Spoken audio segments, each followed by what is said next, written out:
Queso did struggle with because, you know, playing those scrims, you're going to be playing against those Chinese teams. It gives you a reality check, right? Oh, we should talk about that. Yeah. That's a Jace for Sengoku Gaming. They do not want to be giving that Jace to Team Queso again. And prioritizing the Jace over the Camille. Yeah, Camille's open. Yeah. That's interesting to see. So the question is Team Queso going to pick that Camille though? Because I haven't really seen Acolyte a lot on the Camille, but they do pick it. Boom! That could be a jungle Camille.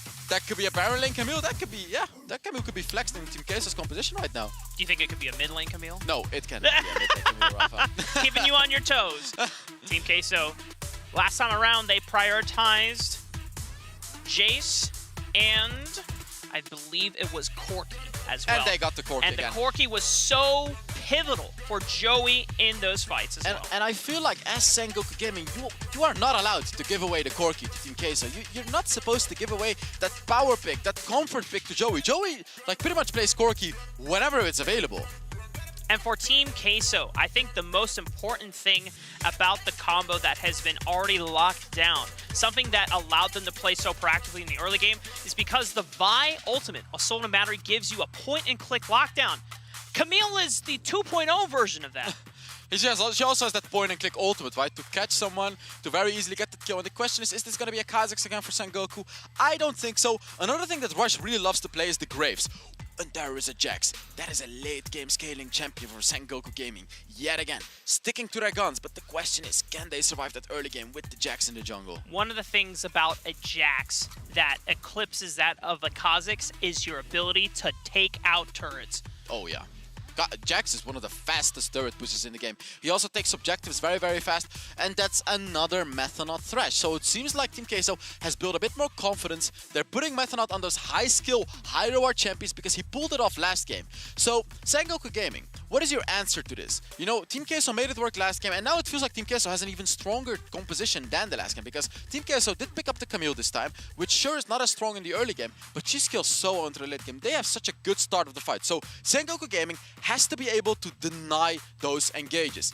Is it going to be with the Alistar? Is it going to be with the Gragas? Those are the types of champions that Sengoku needs to be looking at. Well, Team Queso are starting to take away those options right now. Rakan has already bitten the ban table. Another one could be either those Gragas or Alistar support champions that you already mentioned. Looking at Sengoku's side, what is their options? Eliminating the Riven away from Team Queso, suspecting that Andres could have looked. Exactly. Sengoku banning away that Riven is such a smart ban because Andres historically plays so much Riven and hard carries games on that Riven. The thing is though, Andres hard carries game on anything, but Riven is just such a rough champion to deal with, especially when you're playing the Jax, because Jax's third ability doesn't really work against Riven's first ability, and it's so hard to lock down a Riven when you're playing Jax because she's so mobile. And there we see it's actually Team Queso indeed banning away the Alistar that we were talking about.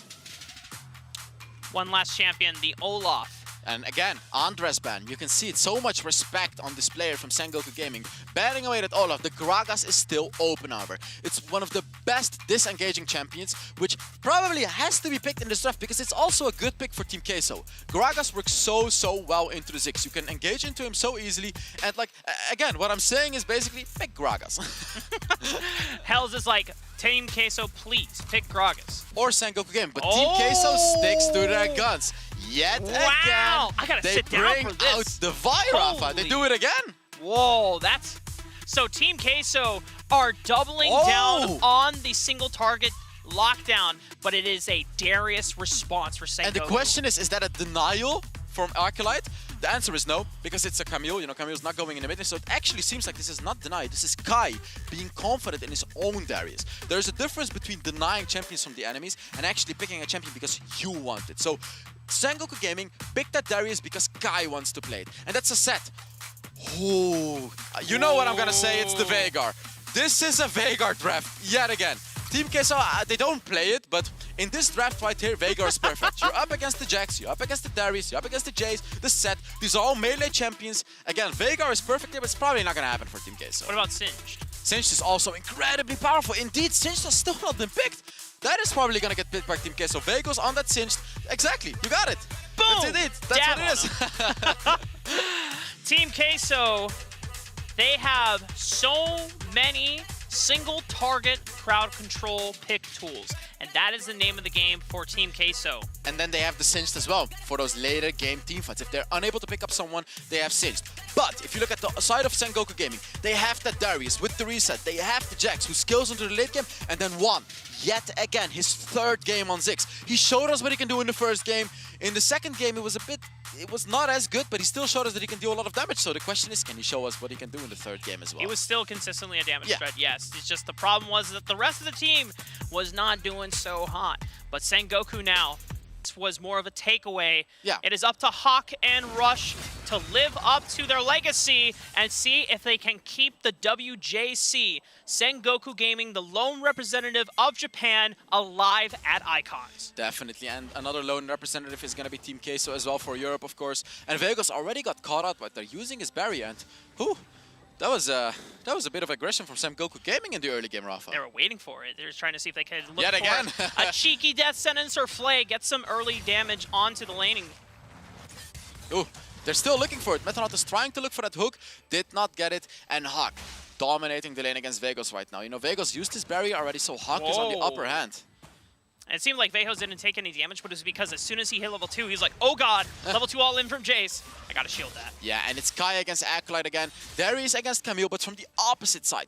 How good is Acolyte's Camille gonna be? How good is Kai's Darius gonna be? Let's see who wins this game again, because in game 1, Kai absolutely dominated his lane, but in game 2, it was Acolyte, Rafa.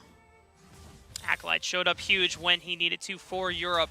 And on this Camille, you have ways to assist Andres for lockdown Prime City against Sengoku Gaming. Already looking at Hawk, backs off. And you only have one stasis enchant, right? Like on the side of Sengoku Gaming, you can either block the Vi ultimate or you can block the Camille ultimate. You cannot block anything else. Team Queso has such a powerful engage, but after the core kit package gets used, after the Singe went in, after everything got used, that's when Team Queso doesn't really have anything else, and that's when Sengoku Gaming wins those teamfights, right? If you look at that composition, they have the Darius. He ramps up in those teamfights. They have the Jax. He ramps up as well. And they have the Ziggs. These are all champions that win in those longer-term teamfights. And look at Team Queso right now, knowing that because of the late game scaling advantage that Sengoku will have, they're pushing the tempo. They've already rotated Methanaut over to the top side of the map to guarantee the crab. They can't go for an invade because Uki is also seen missing, so they don't go for further aggression. But the fact that they're pulling Sengoku's resources across the map knows and shows that Sengoku is at least reacting and adapting. Definitely. We're 2.5 minutes into the game, and Sengoku Gaming reacted perfectly to this early game. Sengoku Gaming did not allow Team Queso to get any gank early on in this game with that Vi. And when you have that late game power composition, that's a good thing to have. And Hawk as well, you know, playing that Jace, showing that, no, we did not just take away the Jace. I can also just play it. Hawk already maintaining a dominant laning phase, saw a 300 gold lead, but he's got to do a little bit more for Sengoku's hopes to translate that advantage. Yeah, definitely. And Rush is trying to look for something here, you know, trying to look for a gank. He doesn't really have to. He's playing the Jax, and if he looks for a gank, I'm expecting either Hawk or Uki to roam around with it. I'm seeing a bit of a lack of rotation from both supports, really. Like, Methanaut and Uki are constantly staying in the bot lane, but you're playing with a Ziggs, you're playing with a Corki. These are two champions that can hold their ground in lane, and that is a Ziggs ultimate, Rafa? They're scared. Juan suspecting that Andres was on the bottom side of the map, which... Good intuition. He was. And they're looking for the dive. He was level 5. That could have been a kill opportunity on the one. He's going to have his ultimate back for the next objective, however, which I know he thought about as well. You know, he just wanted to push that wave. He didn't want to allow Andres to use his ultimate under that turret. Yep. Because just when a minion hits that aggro, it's pretty much over for him, right? You got to make sure that you can get the full damage potential of the tower hitting against your opponent so that you don't go down, or at least are able to trade 1-for-1. And it's too risky for Team Queso to take. We are approaching 4 minutes Hells, which means turret resistances are about to fall. Objectives will be coming in the next minute. And there is Methanaut. This is what Team Queso has to do, but this is also what Sengoku has to do. It seems like Team Queso is going to be a bit early. Kai is face! Oh! Death sentence, but he's still going for it. Andres at least pushing Kai away from the tower. Sengoku, what can they do to respond? This turret is falling fast, right on the money at 4 minutes. They're just burning down the tower, and Kai is doing everything that he can to withstand, but it is first brick over Team Queso. That should have been a kill for Team Queso as well. Kai dodging out that hook shot from Methanaut.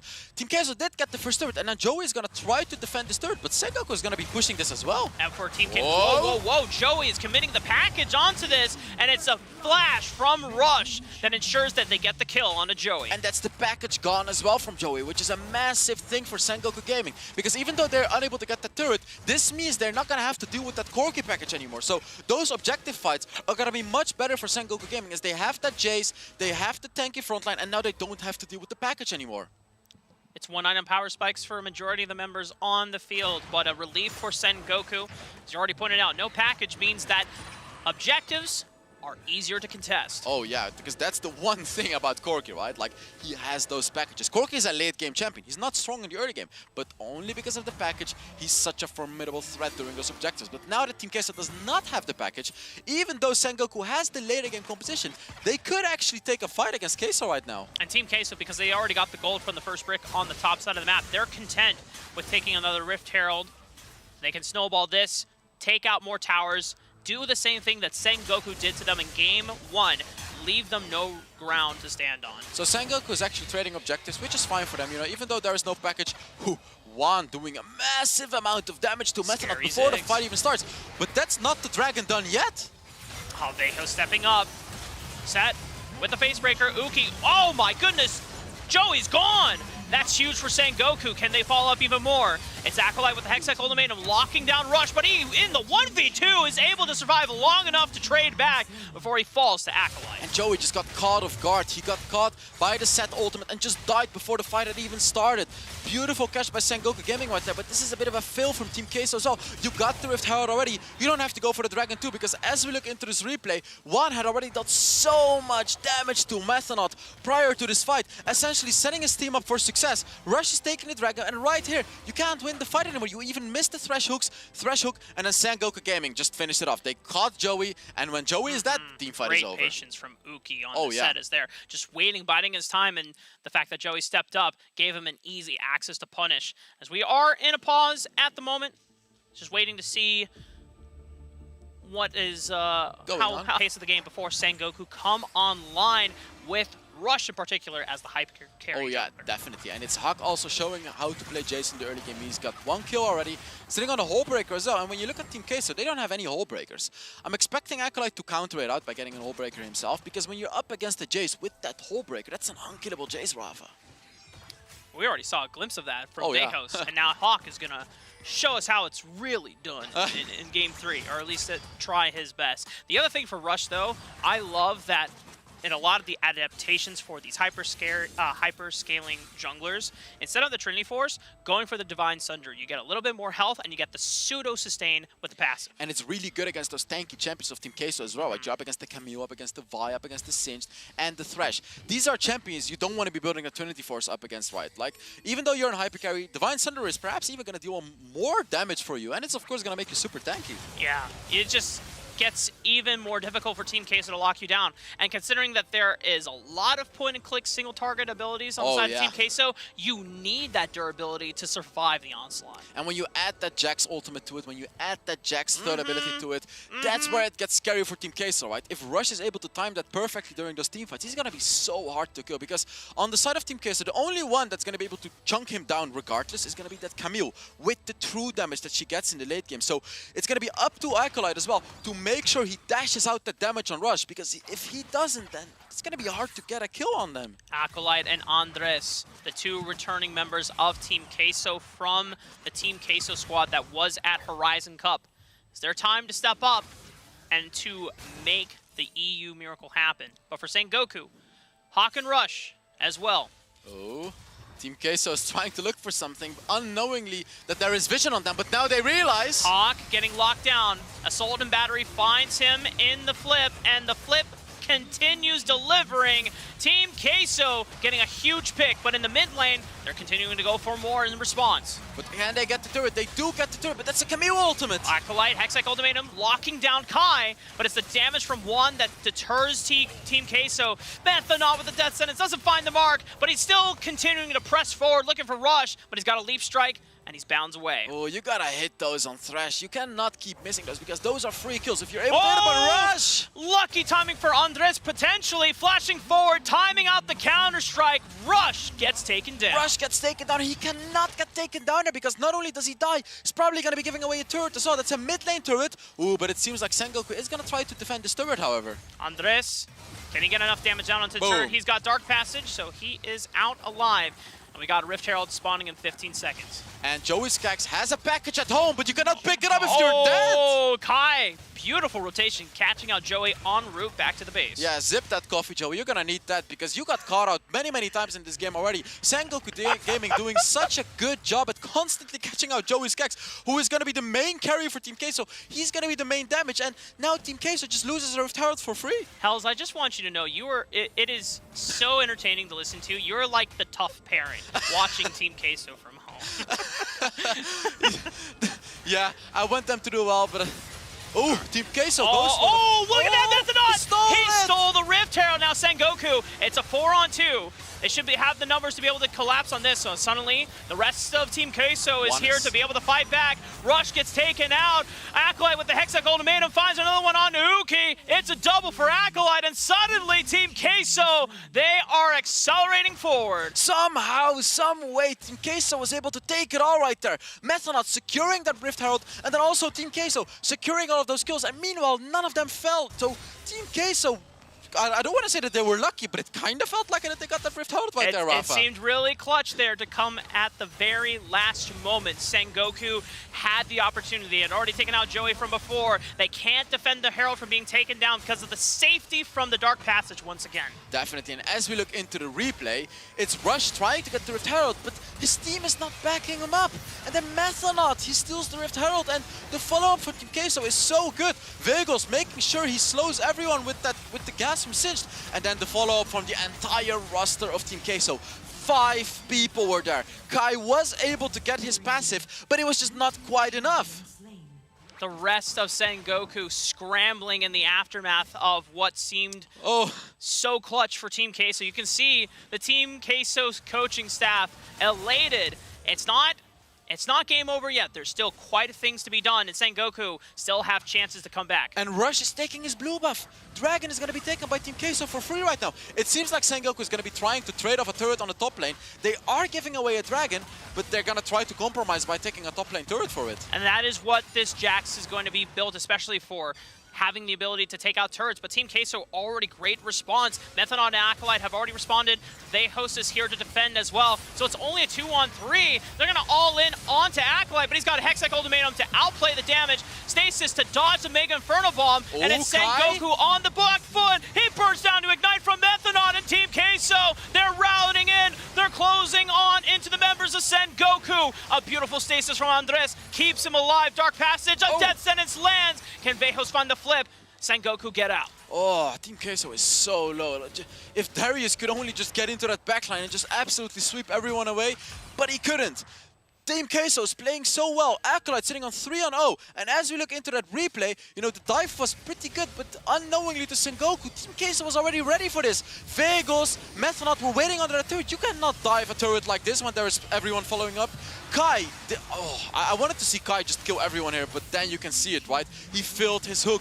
Then he got slowed by Vegos, and at this point, you cannot do much anymore as a Darius. So Team Queso playing the fight very well right here, and yeah, securing the kills. Yeah, even good heads up from Andres, just immediately locking down Hawk en route. That's 0 damage from Joey Skaggs, by the way, because he was not there before we trash talk him. But yeah, that's 2.4 thousand damage from Andres set on a single target damage champion. And on the opposite side, it's actually Sengoku dealing more damage. But why would you say? That's because Team Queso is so tanky. They can soak up all of that damage, and it doesn't matter if you do more damage. It is a 3,000 gold lead for Team Queso at the moment. Still in striking distance, still enough for Sengoku to find one good fight to get back in this game. And there are 2 carries that have to do it. Rush, once again, it is 2 items. Oh, they have vision on it. Sengoku knows. The Rift Herald is going to crash. It doesn't take out the turret quite yet. They need to buy time for Juan to scale on up as well. He's sitting on money for the Death Cap. And that's Rush trying to push the top lane turret as well, but that's a dive! Double lockdown from Andres, and Acolyte says goodnight, Kai, and it's a turret in reward. And Sengoku Gaming is taking a turret back from the top lane, but the question is that really worth it? I would say it is, even though you're losing your base. This is what Sengoku has to do. They need to try to desperately get back into this game, try to desperately get Rush on a lot of gold and get him on those items. He's sitting on 10.7 thousand gold, which is a lot of gold. He's doing quite a good job. As you can see, the gold difference is not massive. It's around 2,000 gold. But if you look at the map, you know, Team Queso is doing a bit of a better job pushing out those turrets. Team Queso making slow moves to surely accelerate this lead once again. Sengoku, though, we're approaching 15 minutes. Items are coming online. The carries are becoming threatening forces. They're making slow moves, but are these slow moves fast enough? That's the question, right? Because when you get to that late game, Sengoku's composition is finally going to start to come online. We see Juan finish off that Rabadon's Death Cap already. He's going to be going for the Seraph's Embrace next, which is going to be built up already because he has all of those stacks already. So Team Queso has to push their advantage. Meanwhile, Sengoku Gaming... And no hesitation from Andres whatsoever. Immediately locking down Kai with the Assault and Battery, but it's the answer back from Hawk. Going into the deep in the backline. Stasis to buy some time. Uki with the Face Breaker onto 3. Trying to stall Team Queso's backline from doing damage. Rush is in the middle. Goes in for the Counter-Strike. Finds a stun. Beautiful interrupt. Methonaut going for once again. Forced to flash away. Acolyte in the backline. Trying to do the damage. But Juan persists through all, surviving the onslaught and putting out the damage. And that's the late game Sengoku Gaming. Winning the fights when it matters. The Baron is up and Sengoku Gaming barely winning that fight, but barely is still winning. Now they are the ones pushing the turrets, they are the ones pushing the lead, and they are the ones with the gold in their pocket. This is gonna be such a scary Rush to deal with. But not only Rush, also Juan sitting on 11.4 thousand gold. When he goes home, he's gonna finish off his third item, Rafa. He's cashing in, man. That Seraphs is going to be looking pretty in Juan's back pocket. He just got it. Still an Archangel Staff, so surprisingly he's 16 minutes into the game. He still hasn't finished off his Seraph's Embrace, but he's gonna have it very soon. And when he does have it, Rafa, he's gonna be so hard to kill because not only does it give so much AP, it also makes you super tanky. And it'll be just in time for the Elder Dragon, which is spawning in 30 seconds. Team Queso, everything was going well for them in the early game, but this is the point where Sengoku are at their best. So everything has to be perfect from both teams if they want to be the ones that advance. Both teams sitting on 54,000 gold. Both teams sitting on 4 towers. Taken. Both teams sitting on a dragon. This is the most equal match we've seen during the Icons, I believe, Rafa. It all comes down to positioning and execution. Elder is alive. And that's the Seraph's Embrace finished for Juan as well. He's going to be so hard to deal with for Team Queso. Joey Skaggs is 0-3, only sitting on 2 items up against that powerhouse of a Ziggs. The question is, can Team Queso deal with this? And the question is, can Juan position himself properly to dash out the damage that he needs to do? And it seems like Sengoku Gaming is going to try to start off this dragon. And crucially, Joey is in position now. He just got his package. Just got his package. Okay. So Sengoku, recognizing that, know that it's a force. They don't have to start it off immediately. They just want to bait out the package and then go for the second fight. Acolyte is split pushing. Where's Acolyte? Okay, well, Uki, find the engagement originally. Mega Bomb onto the back line.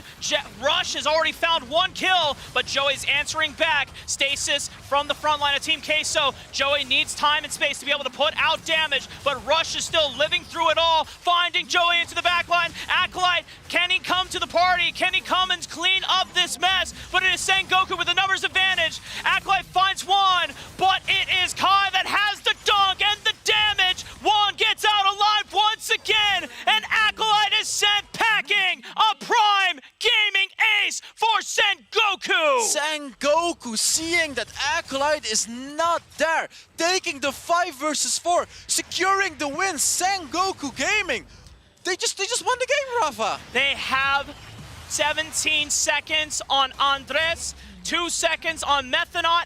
He would have to clear out the way, but you can hear the battle cries and the battle victory. Sengoku, even with their backs against the wall, triumph for Japan! And that's EU eliminated, Rafa. It's over. I haven't grasped it yet, but Sengoku Gaming just did it again. They eliminated EU yet again during the world stage. As Riku said, history repeats itself. Team Queso managing to get a game off them this time around, but Sengoku, when push came to shove, they buckled down, they doubled down on their comfort picks, they trusted in Rush, they trusted in One with the Ziggs backline damage, and they pulled through. They scaled into the late game. They did exactly what they had to do. They found that one team fight that they had to find. Acolyte was nowhere to be found. They saw that and they fully engaged. They hard engaged. They made sure they took every single thing in the team fight. And when Acolyte showed up, the fight was already over. And that is the difference between a great team And after Sengoku made kind of a mess of that game tip. Yeah. It's rough for Team Queso, as that Ooh, is the the gold grab. That's Wild Rift. That's Baby. Wild Rift, baby. We see the little valley appearing again. This time it was Team Queso that were almost in the lead. They were almost at the finish line, Yeah. and that's what makes it so heartbreaking for all the EU fans. This was not a clear one team was better than the other. This was not a clear, oh, No. we got No. shut This was out. a really good series. It was a very close series. Very, very close. And that means that, I mean, at least the EU fans can walk away from that saying, we were competitive. We brought it to Sengoku this time. They still won the series as they did at Horizon Cup. Yeah. But at least they can, leave this tournament, leave this event saying, we put it all on the Rift. You know it's a close series. You know it was a close game when it will all boil down to an Elder Drake 50-50. Yeah. And that was, I think, 3 games in a row. That Yeah, that's what happened. Elder Dragon Yep, fight. exactly. And when we look back at the Sengoku victories over Team Queso, a lot of these games went over 20 minutes. So this is definitely how Sengoku plays. They love the long haul. And now Sengoku will be moving forward in